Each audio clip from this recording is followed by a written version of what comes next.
Hello friends, मैं N के निराला bright future club के ऑनलाइन पोर्टल पर आपका स्वागत करता हूं। आपको पिछले क्लास में इंट्रोडक्शन क्लास दिया था और कहा था कि अगले क्लास में बेसिक इलेक्ट्रिकल पढ़ाऊंगा। तो आज आप लोग को लेक्चर 1 पढ़ाऊंगा बेसिक इलेक्ट्रिकल का।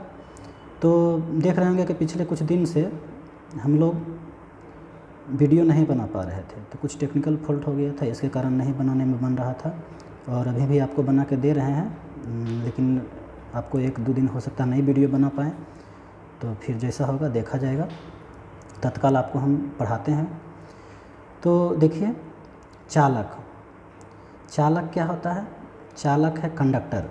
आपको जो है जब बेसिक इलेक्ट्रिकल पढ़ाएंगे तो उससे पहले ये सब चालक क्या है, चालक क्या है, अचालक क्या है जानना जरूरी है। तो वही देखिए, चालक क्या है? चालक को कंडक्टर कहा जाता है। वैसा पदार्थ जिसमें फ्री इलेक्ट्रॉन की संख्या अधिक हो, अर्थात जिसमें इलेक्ट्रिक करंट आसानी से प्रवाह कर सके, तो उसको कहेंगे हम चालक। जैसे क्या है, आपको चांदी, सोना, तांबा, लोहा, ये सब क्या है? चालक है। अब नोट में देखिए, आपको रेड लगाए हैं चिन्ह, इसको आप याद कर लीजिएगा अच्छे से, क्योंकि सबसे अच्छा चालक जो है चांदी होता है। ये आपको क्वेश्चन पूछता है, नॉर्मली हल्का है लेकिन पूछता है। अब है दूसरा अचालक या इंसुलेटर। वैसा पदार्थ जिसमें फ्री इलेक्ट्रॉन की संख्या न के बराबर हो, अर्थात उसमें इलेक्ट्रिक करंट उससे पास न हो सके। इलेक्ट्रिक करंट जिससे पास नहीं होता उसको हम लोग क्या कहते हैं? इंसुलेटर। जैसे क्या है? लकड़ी, कोयला, कागज़, etc। तीसरा है आपको अर्धचालक, अर्थात सेमीकंडक्टर। वैसा पदार्थ जिसमें फ्री इलेक्ट्रॉन की संख्या क्या होता है? चालक और अचालक दोनों के बीच में होता है। मतलब दोनों का गुण जो होता है, एक कंडक्टर का एक इंसुलेटर का, तो दोनों के गुण, इसका गुण जो होता है दोनों के बीच की स्थिति में होता है। इसमें करंट प्रवाह नहीं करता है, हल्का हल्का प्रवाह करता है। सेमीकंडक्टर में आपको जब भी हम ताप बढ़ाते हैं तो उसका क्या होता है? प्रतिरोध घट जाता है और चालकता बढ़ जाता है। जैसे में आपका है सिलिकॉन, जर्मेनियम, तो ये सब आपका अर्धचालक है। ये सब डेफिनेशन को आप कॉपी पे लिखिएगा और आराम से याद करके और रखिएगा, ताकि आपको पता चले कि क्या होता है। कहीं पे भी कुछ वैसा पूछा जा सकता है, कुछ भी पूछ सकता है, एग्ज़ाम होता है। तो अब आपको हम ले चलते हैं बेसिक इलेक्ट्रिकल में। बेसिक इलेक्ट्रिकल में देखिए क्या है? विद्युत धारा। विद्युत धारा जिसको इलेक्ट्रिक करंट कहा जाता है। तो इसका इलेक्ट्रिक करंट कहते किसको हैं? तो इलेक्ट्रॉन के लगातार प्रवाह को क्या कहा जाता है? इलेक्ट्रिक करंट कहा जाता है। इलेक्ट्रॉन के लगातार प्रवाह को क्या कहते हैं? इलेक्ट्रिक करंट कहते हैं। लगातार मतलब रुक रुक के नहीं होना चाहिए, इलेक्ट्रॉन लगातार प्रवाह करेगा तभी विद्युत धारा कहलाएगा। अब इसका संकेत होता है आई, कैपिटल आई होता है, देखिए यहाँ कैपिटल आई, और यूनिट होता है एम्पियर, इसको सूचित ए से करते हैं। और फिर इंस्ट्रूमेंट क्या है? आमीटर से मापा जाता है। इसको कहा जाएगा कि विद्युत धारा को किससे मापा जाता है? तो आमीटर से मापा जाता है। अब देखिए इधर है 1 एम्पियर। 1 एम्पियर किसको कहेंगे? तो जब किसी कंडक्टर में 6.28 × 10⁻18 इलेक्ट्रॉन पर सेकंड प्रवाह कर जाएगा तो हम कहेंगे कि 1 एम्पियर करंट प्रवाह कर गया है। तो यहाँ 6.28 दिए हैं, तो यहाँ पर 6.25 भी हो सकता है, कहीं पर 6.24 भी हो सकता है, कहीं पर 6 सिर्फ दिया हुआ रहेगा। तो इससे घबराना नहीं है, ये कोई भी आपको ऑप्शन में मिल जाएगा। सभी इसमें से नहीं देगा, लेकिन कोई भी दे देगा तो वही आंसर मारिएगा। अब देखिए दूसरा है वोल्टेज। वोल्टेज को कहते हैं इलेक्ट्रिक प्रेशर। तो इलेक्ट्रिक प्रेशर मतलब क्या हुआ कि आपको प्रेशर से क्या होता है? कोई भी वर्क होता है, प्रेशर डालते हैं तो कोई आगे पीछे कोई चीज़ होता है। तो वही यहाँ इसमें क्या है? चालक में आपको जो इलेक्ट्रिक करंट है उसको एक छोर से दूसरे छोर तक लाने में जो भी बल लगता है उसी को हम लोग वोल्टेज कहते हैं। उसको विद्युत वाहक बल EMF को कहा जाता है। तो एक प्रकार का ये भी EMF भी वोल्टेज ही होता है, लेकिन फिर भी यहाँ वोल्टेज ही कहा जाएगा। EMF जो जनरेटर में आपका उत्पन्न होता है उसको विद्युत वाहक बल कहते हैं। तो यहाँ वोल्टेज कहा जाएगा। मतलब क्या है? किसी चालक में विद्युत धारा को एक छोर से दूसरे छोर तक ले जाने वाले बल को क्या कहेंगे? वोल्टेज कहेंगे या इलेक्ट्रिक प्रेशर कहेंगे। तो इसका संकेत क्या होता है? V होता है, यूनिट वोल्ट होता है, और इसको वोल्ट मीटर के द्वारा मापा जाता है। इंस्ट्रूमेंट क्या है मापने वाला? वोल्ट मीटर है। अब कहेंगे 1 वोल्ट। 1 वोल्ट किसको कहेंगे? तो 1 एम्पियर को, किसी चालक में 1 एम्पियर को जो ले जाने में वोल्ट लगेगा, यानी विद्युत वाहक बल लगेगा, उसी को कहेंगे 1 वोल्ट। यानी अर्थात क्या कह सकते हैं कि 6.28 × 10⁻18 इलेक्ट्रॉन को ले जाने में जो भी वोल्टेज लगेगा उसी को कहेंगे 1 वोल्ट। कोई बड़ी बात नहीं है, समझिएगा धीरे धीरे। फिर देखिए रेजिस्टेंस है, रेजिस्टेंस को आप हिंदी में प्रतिरोध मतलब कहा जाता है। और ये क्या होता है, किसी भी चालक में उपस्थित होता है, कोई भी चालक होगा उसमें उपस्थित एक गुण होता है जो क्या करता है, विद्युत धारा को अपने में से प्रवाह होने से रोकता है, मतलब विरोध करता है।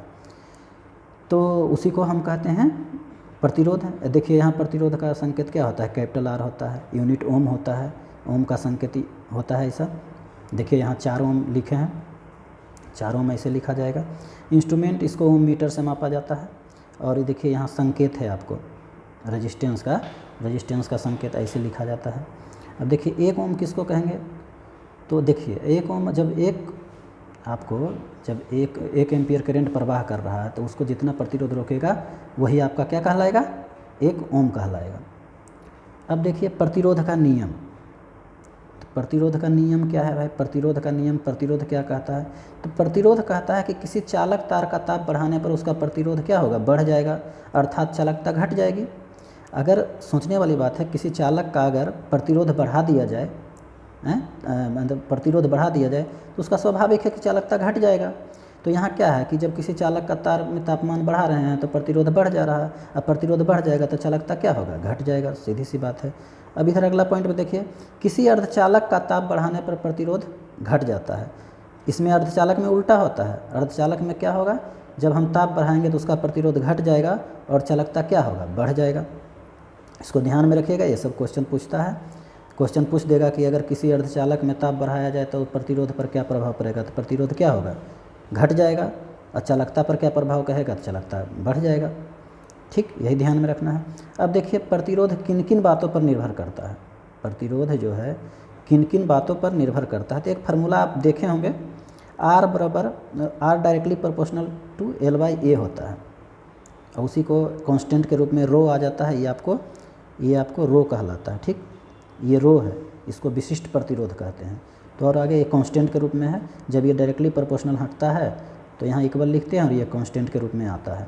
तो अब देखिए है क्या, आर क्या है, आर रेजिस्टेंस है जिसको प्रतिरोध कहा जाता है, ये ओम में रहेगा, हमेशा ओम में रहेगा। और ये है कटा क्षेत्रफल अर्थात क्रॉस सेक्शनल एरिया। तो क्रॉस सेक्शनल एरिया क्या है, अब देखिए क्रॉस सेक्शनल एरिया क्या है, देखिए एक मान लीजिए एक कंडक्टर है, ये कंडक्टर है। अब कंडक्टर का जो ये एरिया होगा, यही आपका कटा क्षेत्रफल होगा। ठीक, तो इसी को ए से सूचित किया जाता है, आप कैपिटल ए से भी सूचित कर सकते हैं, कोई बड़ी बात नहीं है। इसको कैपिटल ए से ही सूचित कीजिए, या स्मॉल ए भी हो सकता है, इसको कैपिटल ए कर दीजिए। और ये यहाँ से यहाँ तक जो होता है लेंथ, वही एल है, आपका चालक की लंबाई, चालक जितना लंबा होगा। और रो कांस्टेंट के रूप में अभी बताया, इसको विशिष्ट प्रतिरोध या स्पेसिफिक रेजिस्टेंस कहा जाता है। क्या कहा जाता है, विशिष्ट प्रतिरोध या स्पेसिफिक रेजिस्टेंस कहा जाता है।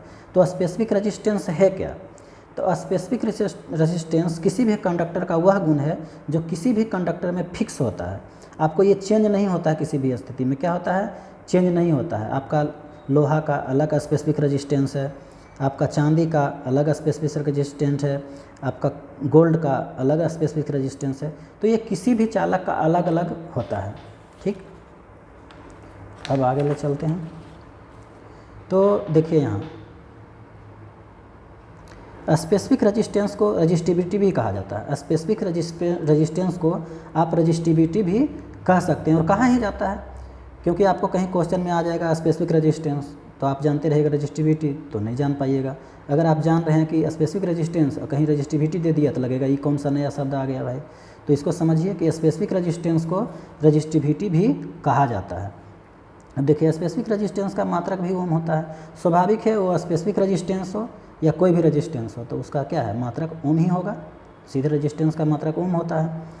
अब देखिए इसी पर आपको R बराबर रो इंटू L/A जो होता है, इसी पर आपको प्रॉब्लम बताते हैं। ये प्रॉब्लम बहुत ही मतलब पूछता है, आपको ITI लेवल से डिप्लोमा लेवल पर ही क्वेश्चन पूछता है। उसी में थोड़ा जो है डाटा घटा बढ़ा देता है, तो उससे होता है कि वो डिप्लोमा का क्वेश्चन हो गया और छोटा दे दिया तो हो गया कि ITI का क्वेश्चन है। तो ऐसा कोई बात है नहीं, तो बहुत सारा चीज़ सेम है और बेसिक तो सबका सेम ही होता है, अलग होता नहीं है। देखिए ये क्वेश्चन है, ये क्वेश्चन आपको क्या कहता है, किसी चालक तार की लंबाई 4 गुनी कर दी जाए, किसी चालक तार की लंबाई अगर 4 गुनी कर दी जाए और मोटाई 1/4 कर दी जाए। अच्छा इससे 2 नंबर पे चले आए, पहला नंबर वाला देखिए, पहले पहला नंबर देख लीजिए, उसके बाद आगे जाएंगे। तो पहला नंबर का क्वेश्चन है, पहले पढ़ लीजिए। देखिए, किसी चालक तार की लंबाई L है और प्रतिरोध R है तथा कटाक क्षेत्रफल A है। यदि तार की लंबाई 2 गुनी कर दी जाए तो प्रतिरोध पर क्या असर पड़ेगा? यानी तार की लंबाई को 2 गुनी कर दे रहे हैं, ठीक, तो क्या असर पड़ेगा? तो आंसर है क्या, 2 गुना हो जाएगा। अब कैसे 2 गुना हो जाएगा? तो देखिए, आपका मेन फार्मूला है R बराबर रो इंटू एल बाई ए। अब यहाँ क्या किए, तार के लंबाई को दोगुना कर दिए, तो क्या हो गया, यहाँ 2 into rho into L by A. तो आपका बढ़ा क्या, पहले आपका यही ना था, पहले आपका यही था, तो दोगुना लंबाई को किए तो ये 2 गुना हुआ, तो प्रतिरोध क्या होगा, सीधे 2 गुना हो गया। तो इसी तरह से बनाइएगा इसको। अब दूसरा क्वेश्चन से समझिए, अगर इससे नहीं समझेंगे, दूसरा में देखिए, किसी चालक तार की लंबाई 4 गुनी कर दी जाए और मोटाई 1/4 कर दी जाए। मोटाई को 1/4 कर दी जाए। मोटाई मतलब क्या, कटाक क्षेत्रफल को 1/4 कर दी जाए, तो प्रतिरोध पर क्या असर पड़ेगा? तो देखिए आंसर क्या होगा इसका, 16 गुना। अब 16 गुना कैसे होगा? तो यहाँ देखिए, चूँकि R बराबर होता है रो इंटू एल बाई ए। अब देखिए क्वेश्चन में कह रहा है कि लंबाई को 4 गुनी कर दिए और कटाक क्षेत्रफल को, एरिया को, या उसका मोटाई घटा रहे हैं, मतलब 1/4 कर रहे हैं, मतलब कटाक क्षेत्रफल को घटा रहे हैं, तो 1/1 क्या हो गया, 4 इसको कर दिए। अब देखिए ये यहाँ पर rho into 4L by A है, ठीक।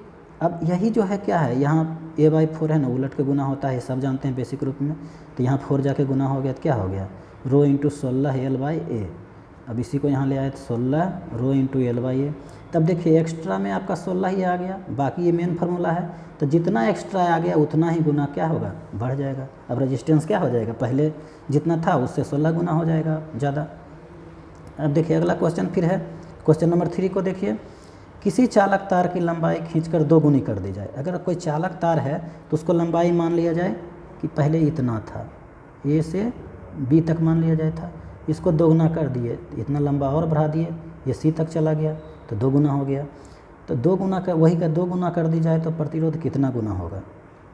और लंबाई खींचकर कह रहा था, खींचकर मतलब जितना छोटा जो कंडक्टर था ना, इसी को 2 गुना किए, तो 2 गुना करेंगे तो सीधी सी बात है, जब इसी को आप खींच रहे हैं तो इसका मोटाई क्या हो जाएगा, आधा हो जाएगा।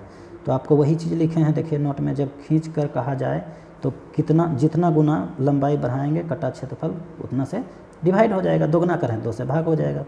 तो अब यहाँ देखिए R बराबर rho into L by A, R बराबर rho into L by A है। अब देखिए यहाँ 2 गुना कर दिए, इसको A/2 कर दिए। अब यहाँ देखिए यही फिर उलट के गुना हो गया उसी की तरह, दूसरा क्वेश्चन की तरह, तो यहाँ 4L हो गया, तो rho into 4L by A.